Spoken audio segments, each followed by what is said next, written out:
এইভাবে একবার মালপোয়া বানালে মালপোয়াগুলো এত সুন্দর বলের মতন ফুলবে আর এত সুন্দর নরম তুলতুলে হবে, পুরো ভিডিওটা না দেখলে বিশ্বাসই হবে না। আর দেখুন ভেতরটা কত সুন্দর হয়েছে। আমি একটা পাত্র নিয়ে নিচ্ছি, বাটি মেপে 1 বাটি ময়দা নিয়ে নিচ্ছি। ওই বাটি মেপেই হাফ বাটি সুজি দিয়ে দিচ্ছি। পরিমাণ মতন চিনি দিয়ে দিচ্ছি।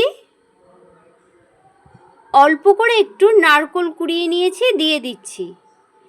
ওই বাটি মেপেই 1 বাটি দুধ নিয়েছি, অল্প অল্প করে এখন দিয়ে আমি খুব সুন্দর একটা ব্যাটার রেডি করে নেব। আর একটু আমি দিয়ে দিচ্ছি, খুব ভালো করে এখন মিশিয়ে নিচ্ছি। খুব ভালো করে মেশানো হয়ে গেছে, 10 মিনিটের জন্য ঢেকে রেখে দিচ্ছি। 10 মিনিট হয়ে গেছে, ওপর থেকে একটু মৌরি ছড়িয়ে দিচ্ছি। এখন খুব ভালো করে মিশিয়ে নিচ্ছি। আর ব্যাটারটা দেখুন ঘনত্বটা ঠিক এরকম রাখতে হবে। সুজি দেওয়ার কারণে বেশ সুন্দর ফুলে গেছে। তেলটা খুব ভালো করে গরম করে নিয়েছি। এখন মালপোয়াগুলো ভেজে নেব। ওপর থেকে এইভাবে একটু তেল দিয়ে দেবেন, দেখবেন মালপোয়াগুলো বেশ সুন্দর ফুলে উঠবে আর ভেতরেও একদম কাঁচা থাকবে না। এই সময় আগুনটা কিন্তু একটু কমিয়ে দিতে হবে।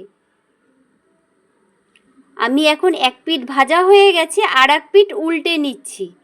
দেখুন লাল করে ভাজা হয়ে গেছে, তেল ঝরিয়ে তুলে নেব। একইভাবে বাদবাকিগুলো ভেজে নিচ্ছি। এখন আমি একসাথে 4টে ভেজে নেব। দেখুন প্রত্যেকটা মালপোয়া কত সুন্দর ফুলে উঠেছে। লাল লাল করে ভেজে নিচ্ছি।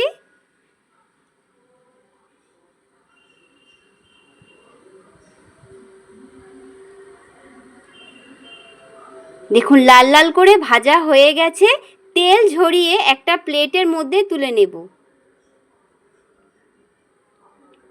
একবার এইভাবে মালপোয়া তৈরি করে খেয়ে দেখুন, খেতে এত সুন্দর হয় আর এতটা নরম তুলতুলে হয়।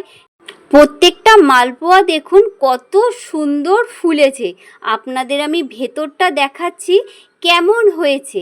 একবার এইভাবে বানিয়ে দেখুন, খেতে এত ভালো লাগে। এই দেখুন ভেতরে কত সুন্দর জালিদার হয়েছে। রেসিপিটা আপনাদের কেমন লাগলো অবশ্যই কমেন্ট করে জানাবেন। যদি ভালো লেগে থাকে লাইক, শেয়ার, কমেন্ট, সাবস্ক্রাইব করে আমাদের পাশে থাকবেন। আজকের মতন এই পর্যন্ত। ভালো থাকবেন, সুস্থ থাকবেন।